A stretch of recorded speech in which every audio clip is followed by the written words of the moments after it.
Welcome back once again to Language Space. My name is Imran and we are back with another video of our journey towards learning English. अपने पिछले video में हमने अपने आखिरी tense future perfect continuous tense को शुरू किया था, जहां पे हमने फ्यूचर परफेक्ट सेंटेंस को समझा था कि क्या होता है और साथ के साथ इसका सेंटेंस स्ट्रक्चर देखा था. Now today we are going to learn some sentences and relate this tense to our real life. हम ये देखेंगे कि हमारी रियल लाइफ में फ्यूचर परफेक्ट कंटिन्यूअस टेंस कहाँ पे यूज होता है, इसके यूजेज क्या है. So without wasting any more time, let's go ahead and start the video.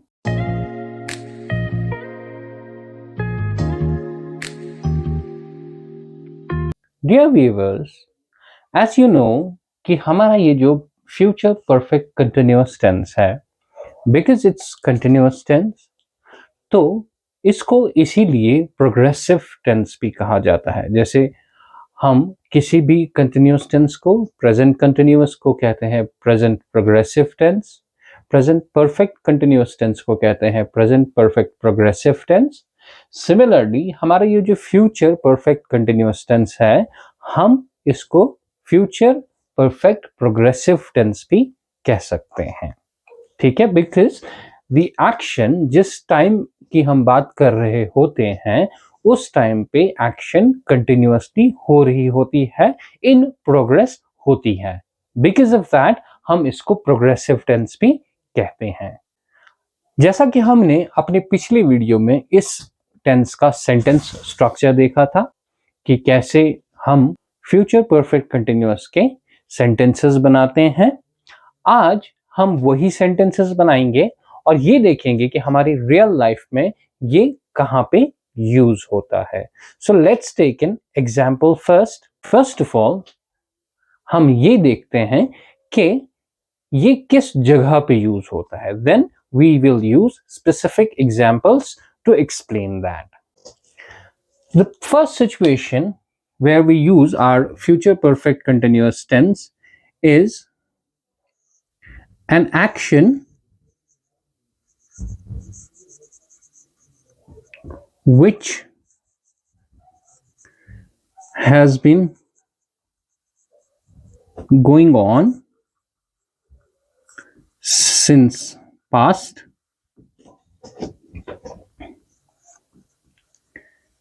and at a particular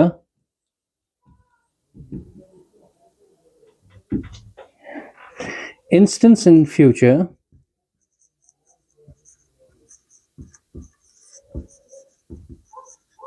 will be going on. So an action which has been going on since past.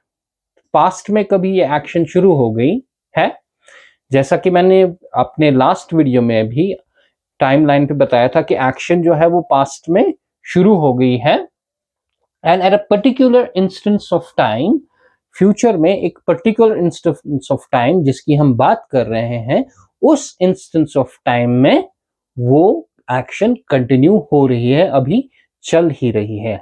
ठीक है, but The emphasis in future perfect continuous tense, जैसा कि मैंने आपको कल भी बताया था, the emphasis is on the duration of the action. कितने टाइम के लिए या कब से वो एक्शन शुरू हो चुकी है और कितने टाइम से वो एक्शन कंटिन्यूअसली अभी भी हो रही है और फ्यूचर में भी होती रहेगी.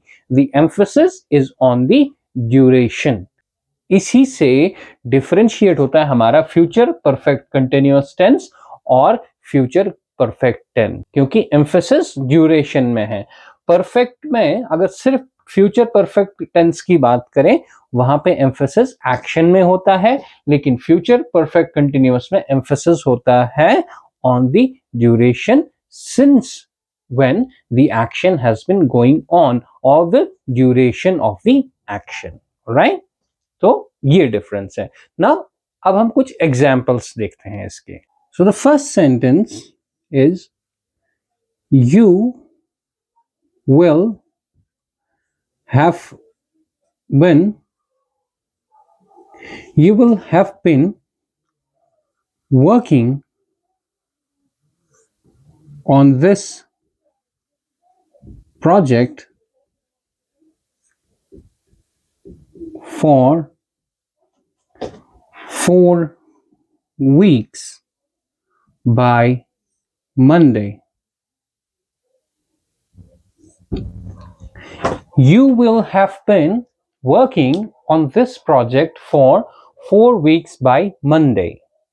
मान लीजिए आप एक ऑफिस में काम कर रहे हैं एंड आपको एक प्रोजेक्ट दिया जाता है, ठीक है, और आप उस प्रोजेक्ट पे काम कर रहे हो और ये डिफिकल्ट प्रोजेक्ट है जो कंप्लीट नहीं हुआ है अभी, और पिछले कुछ टाइम से आप काम कर रहे हो उस पे। आज फॉर एग्जाम्पल वेंसडे है एंड मंडे के तक, यानी कि आने वाला जो मंडे है, कमिंग मंडे है, उस मंडे को आपको हो जाएंगे 4 वीक्स इस प्रोजेक्ट पे काम करते हुए, ठीक है।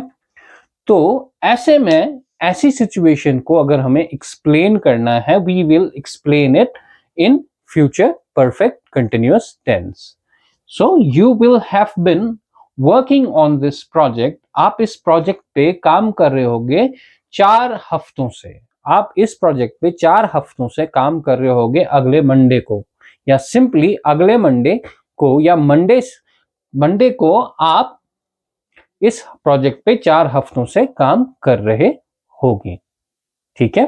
So Monday hasn't come yet, Monday it's a future instance, ठीक है, एक फ्यूचर इंस्टेंस है, लेकिन यहां पे जो एम्फेसिस है किस पे, फॉर 4 वीक्स, टाइम ड्यूरेशन पे, कि 4 हफ्तों से आप इस पे काम कर रहे होगे, ठीक है।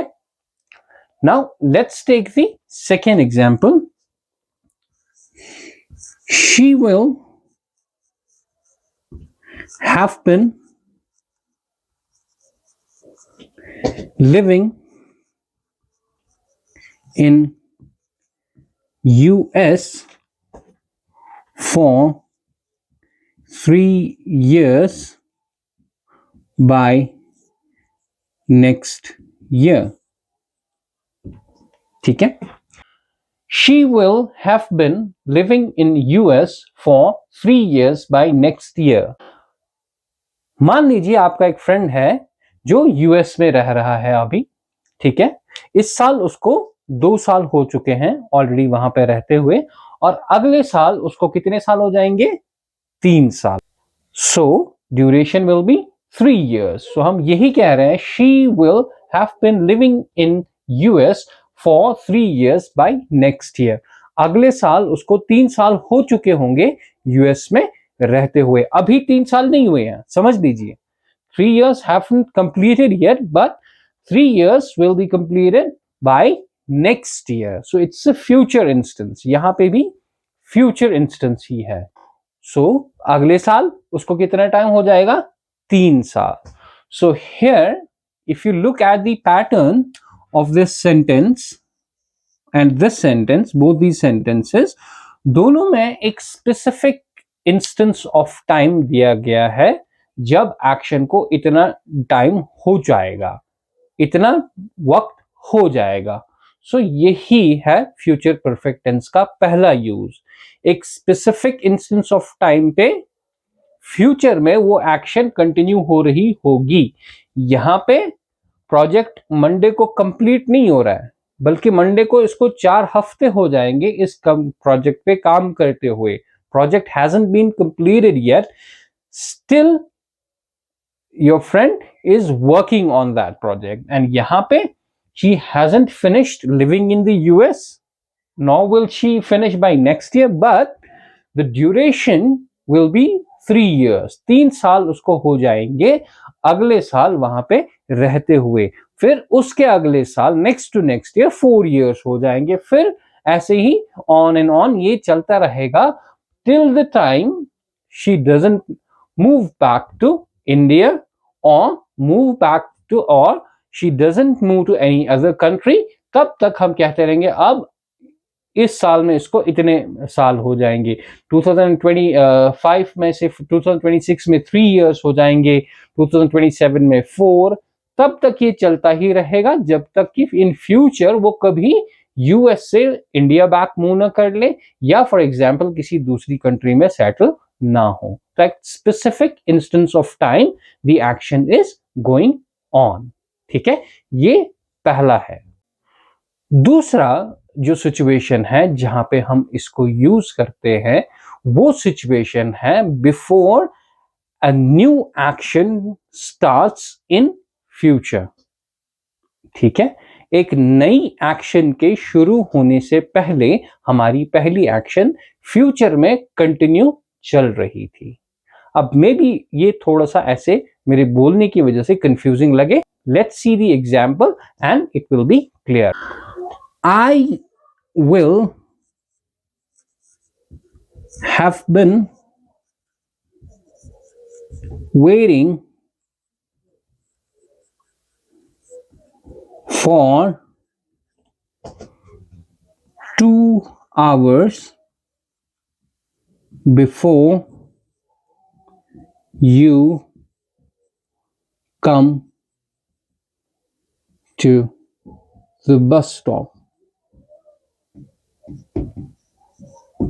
Okay, I will have been waiting for 2 hours before you come to the bus stop. मान लीजिए आपका जो ग्रुप है, आपका जो फ्रेंड सर्कल है, आप लोगों ने प्लान बनाया है किसी जगह जाने का। ठीक है, एंड आपका एक फ्रेंड है जो आपसे ये कहता है कि मैं आपका बस स्टॉप पे वेट करता हूं, आप वहां पे आ जाना, वहां से मेरे को पिक कर लेना। राइट, अब मान लीजिए आपका फ्रेंड आपसे कहता है आप कितने बजे आओगे मुझे पिक करने के लिए? मैं 8 बजे घर से निकल जाऊंगा, आप मुझे पिक करने के लिए कितने बजे आओगे? और आप उसको कहते हो कि हम 10 बजे आएंगे। सो वो कहता है ठीक है, मैं 8 से 10 तक आपका बस स्टॉप पे ही वेट करूंगा, और मुझे कितना टाइम होगा वेट करते करते हुए? जब तक आप आओगे मुझे 2 घंटे हो गए होंगे वहां पे वेट करते करते। मैं आपका वेट कर रहा हूँगा 2 घंटे से। I will have been waiting for 2 hours before you come to the bus stop. आपके बस स्टॉप तक आने से पहले मुझे 2 घंटे हो गए होंगे वहां पे वेट करते हुए। Now here the first action is waiting. वो वेट कर रहा है कितने घंटे से? 2 घंटे से कर रहा होगा। ठीक है, 2 घंटे से वेट कर रहा होगा बिफोर, इससे पहले you come to bus stop, इससे पहले कि आप बस स्टॉप पे आ जाओगे। So before this action takes place, this action will be going on for 2 hours already. 2 घंटे से ऑलरेडी ये एक्शन हो रही होगी उस टाइम पे। ठीक है, समझ आ गया? Now let's take the next example. She will have been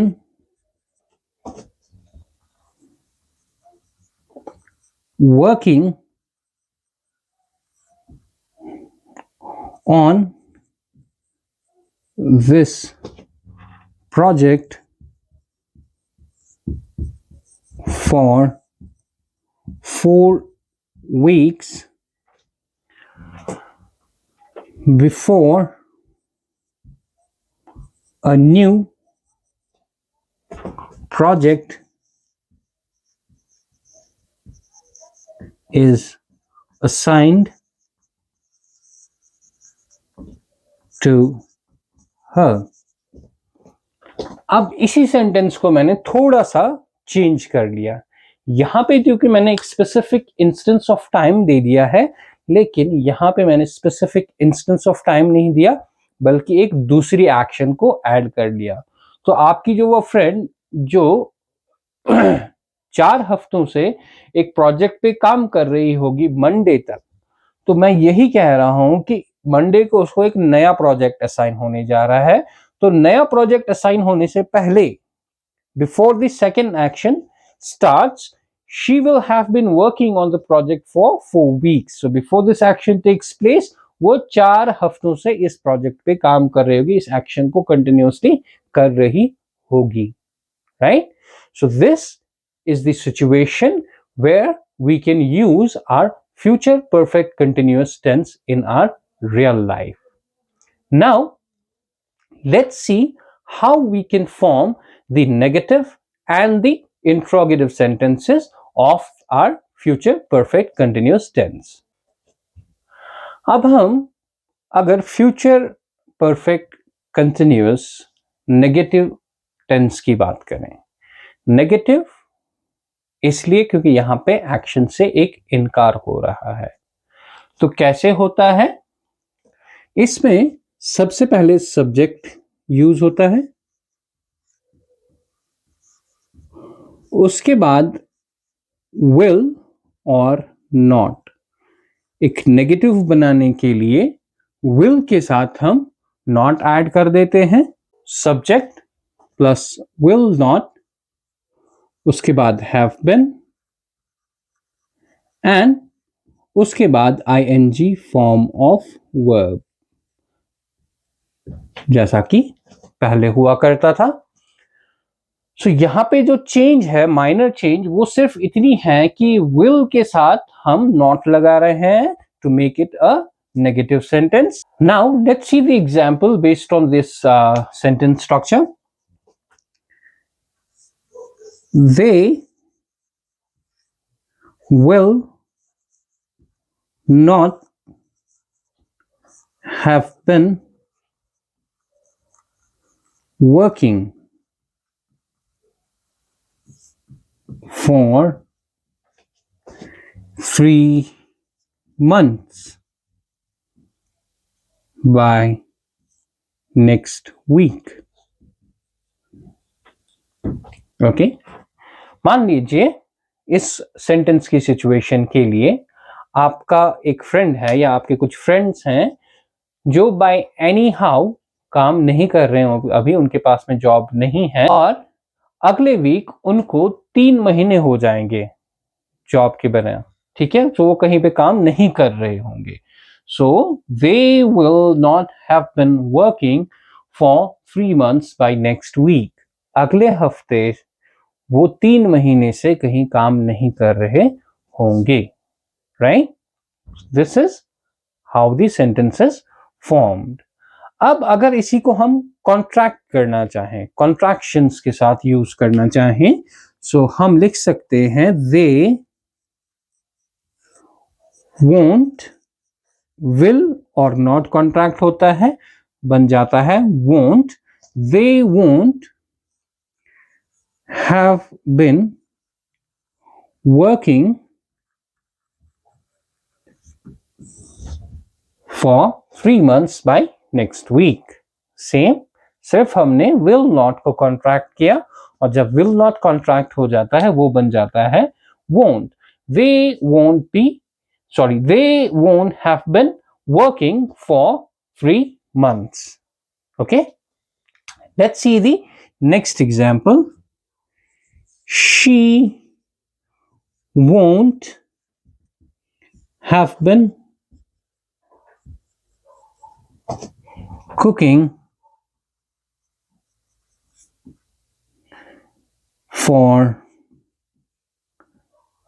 2 hours before guests arrive. Okay, she won't have been cooking for 2 hours before the guests arrive. Guests के आने तक वो 2 घंटे तक खाना नहीं बना रही होगी, यानी कि 2 घंटे से कम ही हो सकता है उसको लग जाए, ठीक है? और for that matter of fact, you can add now any sentence based on this structure and make it a negative sentence. You just have to think, आपने बस इतना ही करना है, subject will not या won't, have been और ing form लगाना है, तो आपका नेगेटिव सेंटेंस ये बन जाएगा। अब हम ये देखेंगे कि इसी फ्यूचर परफेक्ट कंटिन्यूअस टेंस को हम इंट्रोगेटिव सेंटेंस कैसे बना सकते हैं। अब अगर हमें अपने फ्यूचर परफेक्ट कंटिन्यूअस टेंस को इंट्रोगेटिव फॉर्म में लेके आना है, सो फॉर दैट हम ऑक्सिलरी वर्ब यानी कि विल को पहले लेके आएंगे। विल, उसके बाद सब्जेक्ट, उसके बाद हैव बिन, और उसके बाद आईएनजी फॉर्म ऑफ वर्ब। ठीक है, सिंपली चेंज क्या करना है यहां पे, चाहे हमारा एफर्मेटिव सेंटेंस था या नेगेटिव सेंटेंस था, वहां पे हम सबसे पहले सब्जेक्ट को लिखते थे, लेकिन to make it an interrogative sentence हम शिफ्ट करते हैं, जो हमारा helping verb auxiliary verb will है उसको पहले लिख लेते हैं। सो सेंटेंस कुछ ऐसे बनेगा, will you have been working for 3 years by next Monday. Okay, note of interrogation. Or will she have been living in US for 3 years by next year? Or will they have been waiting for 2 hours before the movie starts? Okay, will they have been waiting for 2 hours before the movie starts? Now, these are some of the sentences by means of which we can change, or these are some of the sentences in the interrogative form of the future perfect continuous tense. Now, this ends our topic for future perfect continuous tense. अपने अगले video में अब हम इन्हीं सब पे based कुछ exercises देखेंगे जिनको हम सॉल्व करेंगे, और with that our tense portion of the grammar will be over. Till then, stay tuned and do not forget to subscribe our YouTube channel. Thank you.